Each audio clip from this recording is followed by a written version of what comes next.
Bien, chers amis, bonjour, bonsoir, suivant le moment. Nous allons voir aujourd'hui la deuxième partie du cours sur le syndrome myélodysplasique. Pour cela, nous allons faire quelques petits rappels. On verra les manifestations cliniques auto-immunes et notamment biologiques. En guise de rappel, nous disons que les syndromes myélodysplasiques sont un ensemble hétérogène d'affections clonales de cellules souches myéloïdes caractérisées par des anomalies morphologiques sur une ou plusieurs lignées myéloïdes. Nous avons vu la fois passée que c'était une affection qui touchait environ 5 personnes par an. Il y avait environ 5 nouveaux cas pour 100 000 habitants par an. Et que c'était une affection qui touchait notamment le sujet âgé, notamment la moyenne médiane d'âge au diagnostic était à 70 ans et à 70 ans. Comme étiologie, nous avons dit la fois passée que l'étiologie était inconnue dans 80% des cas, mais elle peut être secondaire à une chimiothérapie anticancéreuse, à des toxiques ou bien à une prédisposition génétique.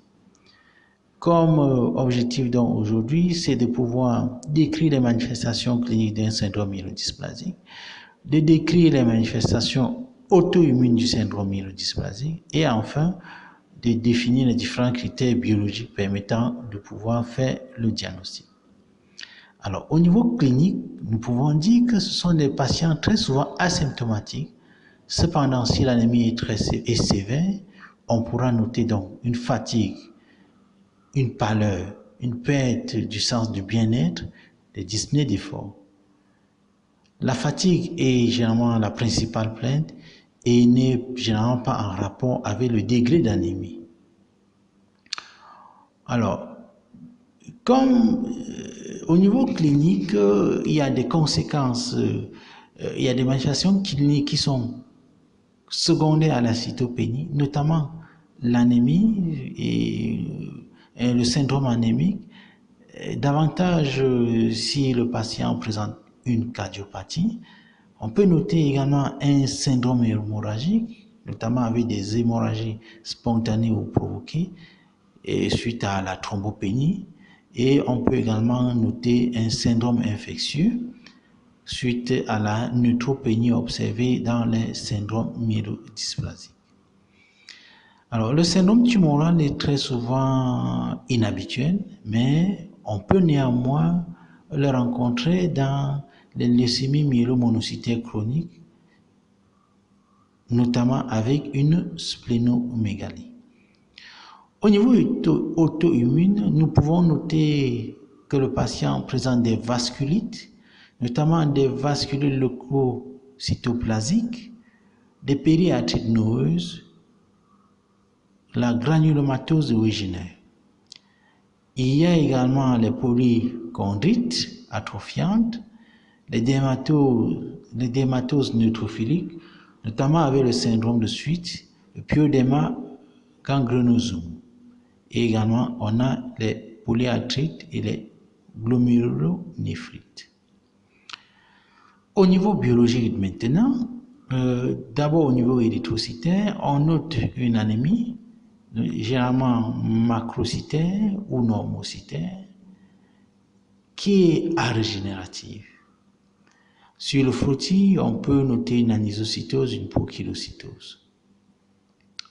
Et donc, nous avons ici les différents traits ou bien critères qui pourront affecter les érythrocytes. Déjà, au niveau des érythrocytes, au niveau du sang périphérique, mais également au niveau de la moelle. Donc, au niveau du sang périphérique, on aura des anomalies morphologiques, notamment une ovalocytose, une macrocytose, des elliptocytes, des acanthocytes, des stomatocytes, des dacryocytes, des érythroblastes nucléés et des ponctuations basophiles ou également et par ailleurs le corps de Howell-Joly. Je pourrais, lors de notre cours, présenter ces différentes anomalies. Au niveau de la moelle, on aura une érythropoïèse mégaloblastique, des noyaux, des ponts internucléaires, des sidéroblastes en couronne, une carrière ici, des noyaux fragmentés, des cytoplasmes vacuolés et des cellules avec plusieurs nucléoles, plusieurs noyaux. Donc, ça sont des critères pouvant toucher la lignée érythrocytaire au niveau de la moelle osseuse.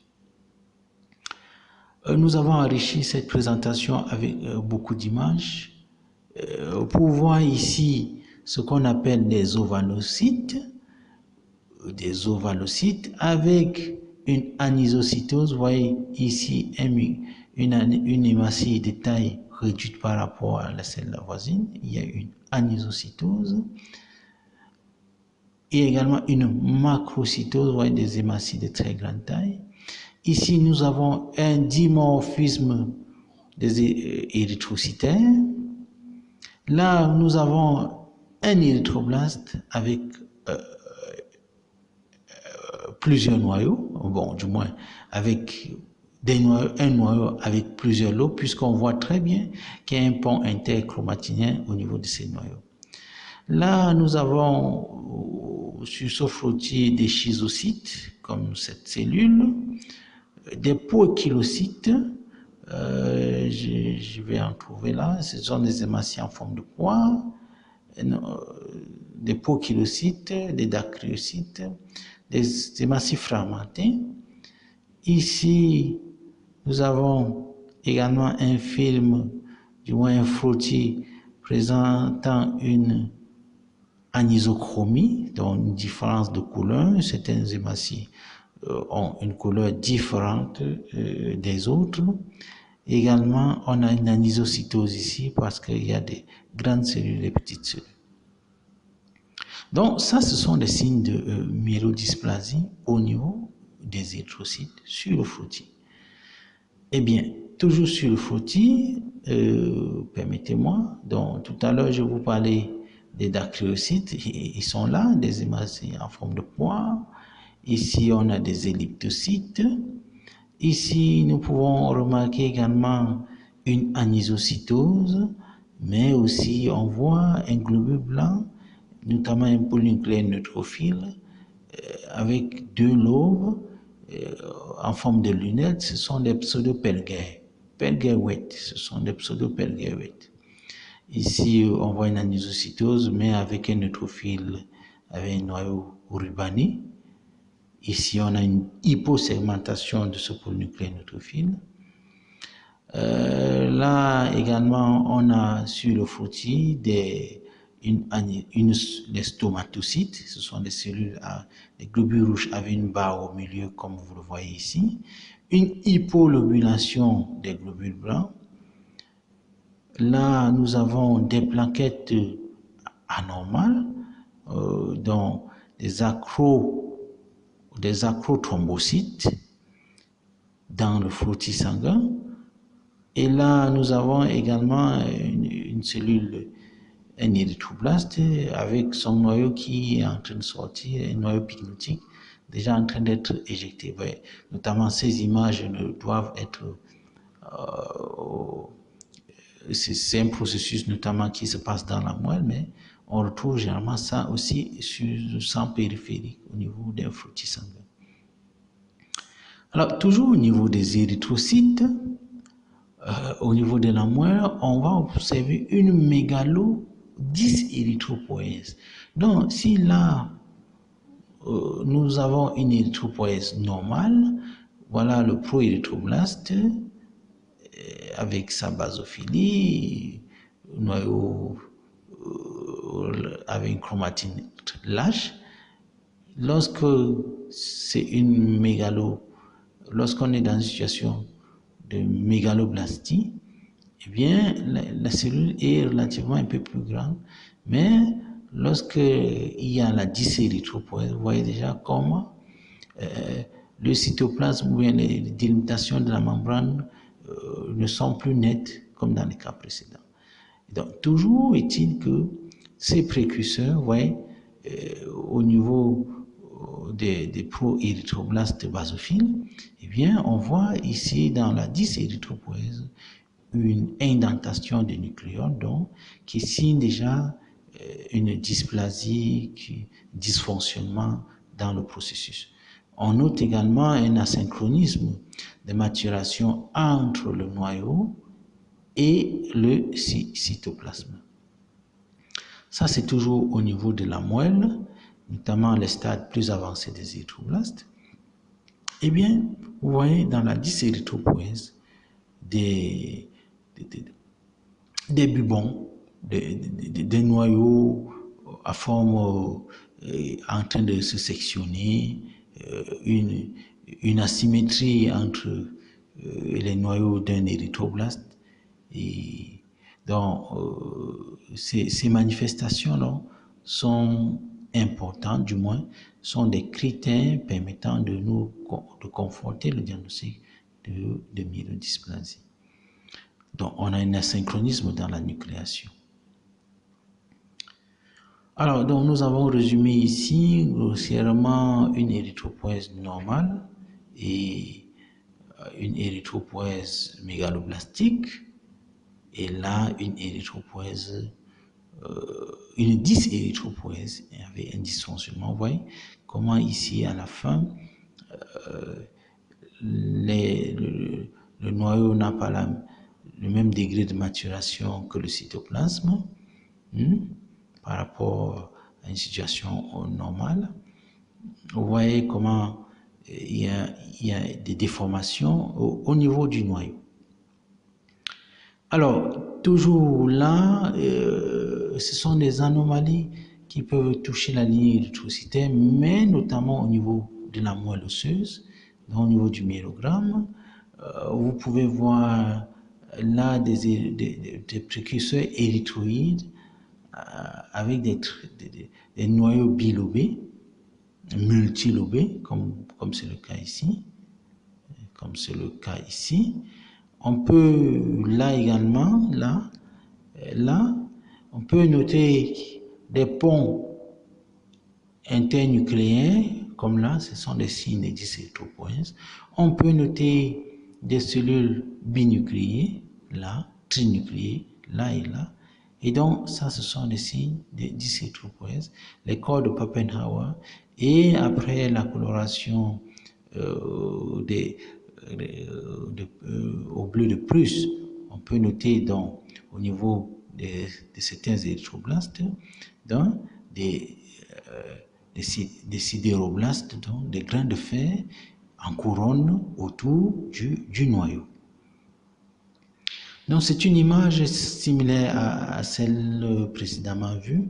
Donc vous avez là les ponts interchromatiniens. Ça c'est le frottis de la moelle coloré avec le bleu de Prusse, là et là également. Dans cette image, c'est le bleu de Prusse avec des sidéroblastes en couronne. Ici, nous avons des proérythroblastes multinucléés, des proérythroblastes acidophiles. Mais ce qui nous intéresse ici, donc, c'est ce trait de dysérythropoïèse observé là, et également ces micro-mégakaryocytes qu'on peut observer ça et là sur le frottis. Au niveau des globules blancs, donc, nous avons parcouru un peu ce qu'on peut observer au niveau des globules rouges, mais au niveau des globules blancs, très souvent, on observe une neutropénie, notamment avec des polynucléaires neutrophiles hypogranulaires et avec un noyau ou également hyposegmenté, présentant un aspect de pseudo-Pelger 8. Et donc, comme critère au niveau des globules blancs, notamment les polynucléaires neutrophiles, on peut noter les anomalies de Pelger 8, les corps d'Auer, une hypogranulation, une nucléation avec des petits segments, une hypersegmentation aussi, et des nucléoles en couronne. Dans la moelle, généralement, c'est une hypogranulation, une maturation qui s'arrête au stade des myélocytes, une augmentation des cellules monocytoïdes et des anomalies observées au niveau des formes des précurseurs immatures. Donc, comme nous avons vu tout à l'heure, c'est notamment une hypogranulation, très peu de granules chez les polynucléaires neutrophiles là, avec une hyposegmentation, vous voyez, une hyposegmentation et des globules de neutrophiles avec des noyaux rubanés. Vous voyez, c'est tout un ruban qui forme le noyau de ce polynucléaire neutrophile.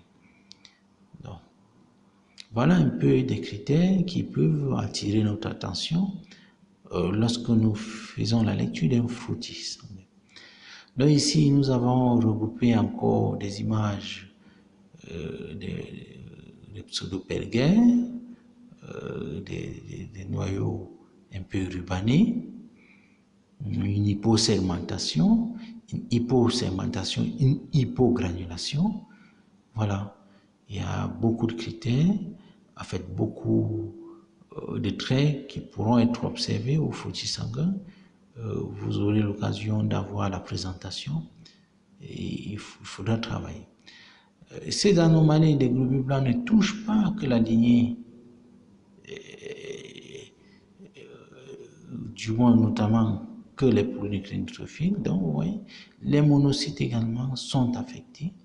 Vous voyez, un noyau en forme de fleur, là et là chez les monocytes. Chez les eosinophiles, vous voyez une hyposegmentation, mais les granulations sont là, typiques du neutrophile. Et chez les neutrophiles, typiques de l'eosinophiles, et chez les neutrophiles, parfois une hypersegmentation, mais très souvent une hypogranulation et une hyposegmentation. Au niveau de la moelle osseuse, eh bien, on pourra observer donc les mêmes critères, notamment des globules blancs hypersegmentés, d'autres hypogranulaires hyposegmentés, et là des précurseurs présentant déjà une division à un stade de promyélocite ou de myélocite. Donc, au niveau de la lignée mégakaryocytaire, eh bien, on observe également au niveau du fructis sanguin des plaquettes géantes hypogranulaires et au niveau de la moelle des micromégakaryocytes hypogranulaires multinucléaires. Donc, ce qui très souvent amène une thrombopénie modérée avec des plaquettes géantes hypogranulaires. Donc, vous voyez des plaquettes géantes au niveau du fructis, c'est une plaquette qui a pratiquement la taille, du moins, sinon plus que la taille d'un globule rouge. Là, c'est une plaquette hypogranulaire. Là également. Donc, ici, c'est un mégakaryocyte circulant, micromégakaryocyte circulant, hypogranulaire, en forme de pseudopelgaire. Donc, au myélogramme, au petit objectif, vous allez voir beaucoup de plaquettes, de micromégakaryocytes. Et là, ce sont les zooms de ces différentes cellules-là. Et vous allez voir qu'il y a une hyposegmentation, une hypogranulation au niveau de ces mégakaryocytes observés à la moelle osseuse. C'est une image pareille, c'est de dysplasie. Et les critères de dysplasie en rapport avec les mégakaryocytes. C'est pareil ici. Vous avez donc un ensemble d'images qui pourront vous guider sur la démarche diagnostique.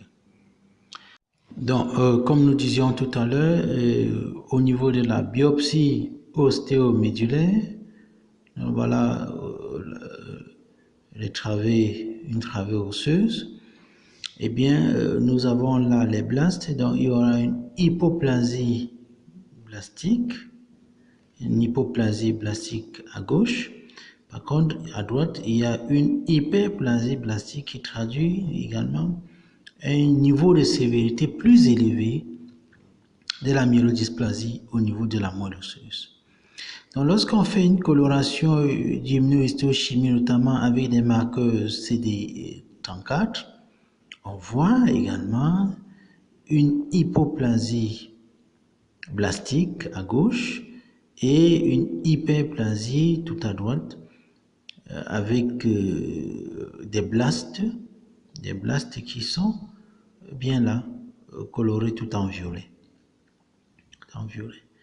Donc voilà un peu au niveau de la biopsie ostéomédulaire. Maintenant, en guise de résumé, nous pouvons dire qu'au niveau biologique, à l'hémogramme, on doit observer une anémie macrocytaire homochrome régénérative. Sur frottis, on aura une anisopocytocytose.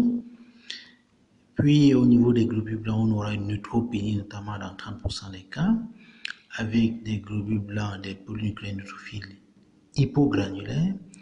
Et le noyau vont présenter des formes de pseudo-pelgève.